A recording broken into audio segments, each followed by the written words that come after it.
ملت چلانا بھی جانتا ہے، ملت کو آگے لے جانا بھی جانتا ہے، اور یہ جمعیت علماء اسلام کر کے دکھائے گی انشاءاللہ۔ یہ وقت آنے پہ ہوگا انشاءاللہ۔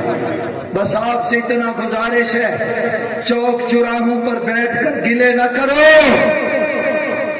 گلے نہ کرو، یاد رکھو اس مملکت خدا پاکستان کی بنیاد رکھنے والے بھی علماء ہیں، آج چلانے والے بھی علماء ہیں، اور انشاءاللہ قیامت تک اس کی حفاظت کرنے والے بھی سب سے پہلے علماء ہوں گے انشاءاللہ۔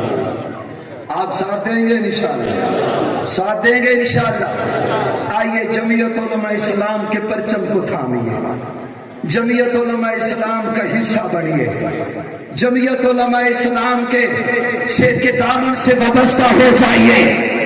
یہ اس زمانے کی کشتی نہیں ہے، یہ اس زمانے کی کشتی وہ ہے جو جمعیت علماء اسلام کے دامن میں آئے گا، دنیا کے فتنے فسادات سے بچ کر انشاءاللہ وہ پاکستان کو صحیح معنوں میں حقیقی اسلامی ریاست بنانے کی جدوجہد کرے گا انشاءاللہ۔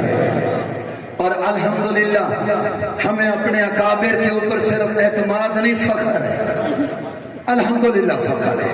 بالخصوص قائد جمعیت آپ ہوئے علماء دیوبند، قائد ملت اسلامیہ حضرت مولانا فضل الرحمان صاحب دامت برکاتہم العالیہ، جنہوں نے صرف اسلامی سیاست نہیں کی، میرے مدرسے کو بچایا، میری مسجد کو بچایا، میری داڑھی کو بچایا، میری پگڑی کو بچایا، میری تعلیم کو بچایا۔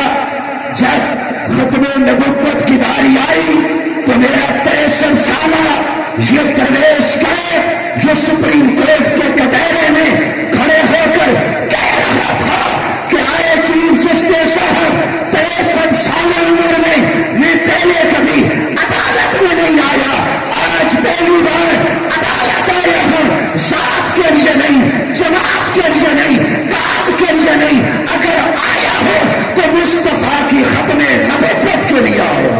نعرہ تکبیر، قائد ملت اسلامیہ حضرت مولانا فضل الرحمان، جمعیت علماء اسلام، نعرہ تکبیر۔ ساتھ دو گے انشاءاللہ، ساتھ دو گے انشاءاللہ۔